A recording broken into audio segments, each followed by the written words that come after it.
What's going on, man? Make some more noise, man. What's going on? Hey, this is nice, you know what I mean? Shouts out to my brother Funmbi, man. It's nice to be a part of this, bro. Make some noise for Funmbi right now. Yeah, man. Before he gets to the stage, I want to get some stuff off my chest. I've been in my feelings recently, man. Yeah, I was in my feelings, man. I appreciate that love, man. You know what I'm saying? Like, and another thing is there was no reason, you know? Like, I just woke up feeling a bit sensitive on this day. You know what I'm saying? And you know the worst thing you can do when you feel like that is go on social media. Because you know what stands out the most? It's them freaking quotes. And I knew I was in a weird place because the dumbest quotes was like really appealing to me. You know what I'm saying? I saw this is the quote that let me know that I was in a weird place. I saw this quote and said, "Ain't it crazy that 30 years ago, two people had sex, now you got bills to pay." I didn't choose this. I could have been a tree. I could have been a... Madness. And it's funny because like, men and women use quotes for different reasons. Women, most of the time, you don't use quotes to communicate with someone, right? You know what I'm saying? You know that quote's got mad layers to it, you know what I'm saying? You be looking at quotes like, how did you just feel like that this morning? You know what I'm saying? Don't go where you're tolerated.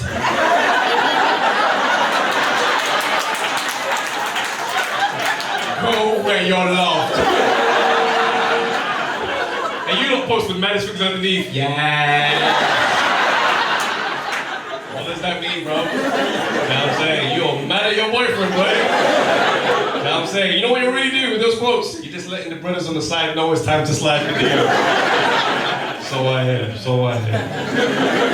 You guys, we're just dramatic. You know what I'm saying? It looks like real things are going on, but it's minor stuff in reality. That quote would be like, don't watch out for the snakes in your circle. Pay attention to the snakes in your grass. Man, they be in the comments talking about, yeah, you're done, no man. Only thing that happened in his life, he lost on FIFA and he's getting roasted in the group chat. Social media bothers me, man, because I just feel like, I don't like the fact you can just log online and become whoever you want to be. That bothers me. Because you know sometimes you see people online and they're just doing a madness, but you know them in real life. So you know the truth. Do you know what I'm saying? I've got a brethren, yeah? Listen, I'll tell you right now, I don't judge this guy. He's been a roadman his whole life, right? We met each other in nursery. 4 years old, this brother walked in, and I just knew from that day he was gonna be a roadman. Don't make me seem like I'm bad. You know the kids. This brother walked in with a necktie.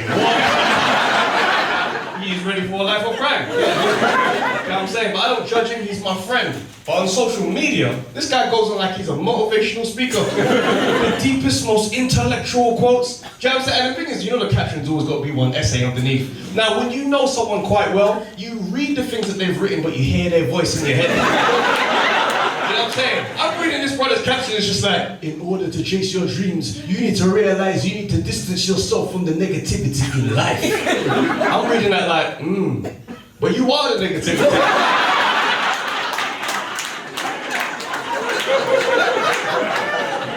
Weird one, man.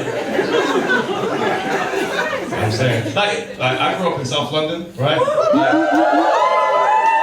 Obviously, we go everywhere.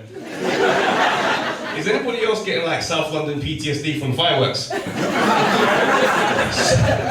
know growing up, I'd be like, oh, mum, fireworks outside. She's like, it's June.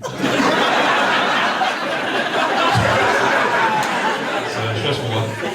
You know, I like being a stand-up comic, you know what I'm saying? It's much better than like my old job. My old job, I used to work in an office. I'm not, like the way I am, I'm not really good at working in an office space, because I don't really like small talk, you know what I'm saying? Like small talk, I'm actually jealous of people that can walk into random places as strangers and leave as friends. For me, that's techers, that's nice. You know what I'm saying? Like, I can't do it. And you know, office small talk is always the same. Monday morning, ooh, how was your weekend? Friday morning, so, what you got planned for the weekend? Like, bro. Do you know what I started doing? I started ignoring everybody in my office. Don't chat to me. You know what I'm saying? I would acknowledge what you said, but nothing by mouth. You know what I mean? That man walking talking about, morning, Trav! I'm like... Because I figured out, you can't respond to silence with more words. Freezer, sardine, Trav!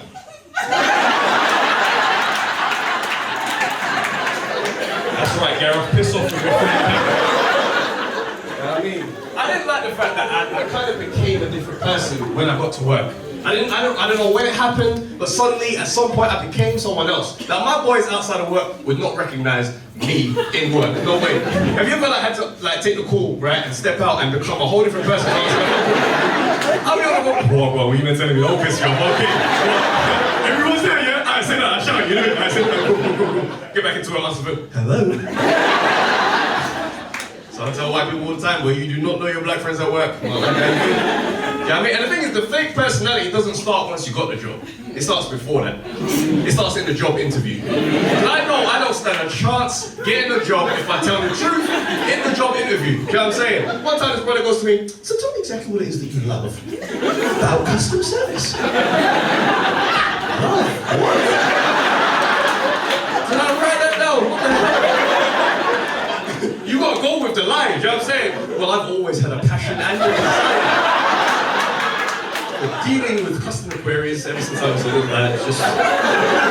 What? I'm not telling this man the truth. The truth? My dad said if I don't come back with a job this evening, he's taking the house keys. That's why I'm there. You know what I mean? One time this brother tried to catch me with a curveball, goes to me, okay, I've got one for you. If you were to describe one weakness about yourself, what would it be? Now I'm thinking a weakness for this job that I want. I sound like I was trying to go in The Apprentice. Well, you know, if I was to drill down and possibly find a weakness, I'd probably have to say that I work too hard.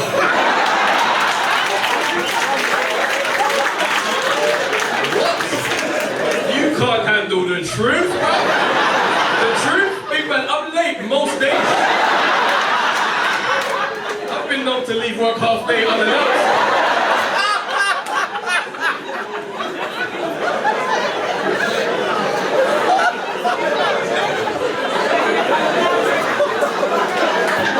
But you won't get to know that side of me until my 3-month probationary period.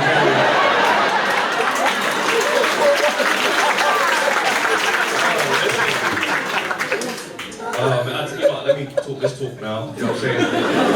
We got to know each other, right? A few years ago, right, I did something which I thought was mad radical, right? I went on my first protest. This was like mad. And the thing is, I always say it's my first protest, but the truth is, it's the only protest I've ever been on. But I talk about it all the time. Do you know what I'm saying? It was the Black Lives Matter protest, right? And people were posting about it on social media. I took the post, I posted it, I said, boom, I see you lot down there. Truth is, I was not going. I was not planning to go, right? But the day came, my boy phoned me up, right? Another comedian, he's like, bro, what time are you gonna be there? I'm going with you. I said, fam, I'm not gonna lie. I'm probably not going to make it, you know, anything is happening. This brother, listen, this guy attacked my blackness. He goes, as a black entertainer, brother, you need to be there for stuff like this. I was like, what? Well, in Jesus' name, I'm gonna be there, brother. Now, my plan was to go, take one selfie, boom, hashtag Black Lives Matter, and just continue with my life, right? But by the time I got there, the whole spirit of the day took me over and I became someone else. There was a brother on the speakerphone, yeah, leading the thing, Black Lives Matter, but he wasn't really confident, right? So I said, bro, tell me what to say, I'll say it. 5 minutes go by of me being at the front, there's like 3,000 people behind following every single word. This one brother comes up to me and goes, bro, thank you for giving the community the time of day, bro. We needed this. I looked at this brother, I was just like, someone had to. You know? You got the same 24 hours, bro. What? I felt like I should have been dressed differently. This was my protesting debut, you know what I mean? I should have had like one black glove, a leather jacket, you know what I'm saying? A beret, like really? And the thing is, I was talking mad differently, right? Like I grew up in South London, right? This is how I speak. Well, that day, my slang was like New York in the 70s. This brother come up to me, he's like, yo bro, can you see the police? They're following us. I was like, quit with all that jive talking, man. Look at all them suckers over there. I was hyped. You know what I mean? News reporter comes up to me, puts a camera in my face talking about, is there anything you'd like to say to the people? I got right in that camera, I'm not Travis no more, I'm an activist cuz. I got in that camera like, no justice, no peace. As soon as I said that, a little voice in my head was just like, right, Trav? I was hyped. I met this white guy called Jake, right? Jake was out supporting Black Lives, really cool dude, right? And we were all looking for the US Embassy. None of us knew where it was, right? And we just walking around. But Jake knew where it was, so we're following Jake. I'm not gonna lie, that kind of pissed me off, because like, this was supposed to be like a moment of black unity, and here we are still being led by the white man. But I'm protesting the rest of this day like I don't have work on Monday. Like this is, I'm committed. Monday morning rolls by, I've just undergone a revolution. I'm a different man altogether. And I've been Googling Egyptian kings and queens, so my wokeness is on another level, yes? I've even changed my professional work title from customer service advisor to pharaoh. Now I come in, sit on my desk, turn on my computer. In that moment, I learned a very valuable lesson, right?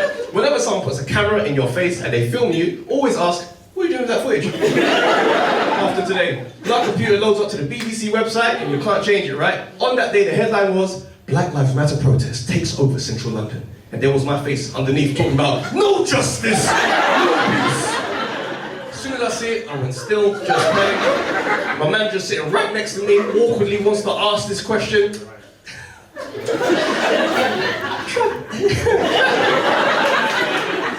Trav, is that you? I had to go for broke. I stood up out my chair, looked at the screen over her shoulder, squinted my eyes. You know you got to squint your eyes when you're about to lie. I just went, wow, you really do think we all look the same?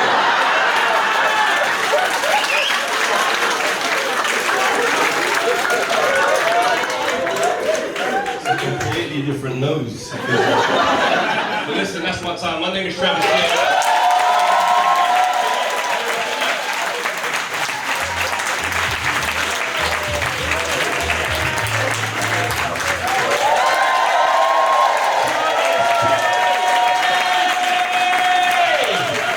Wasn't he incredible?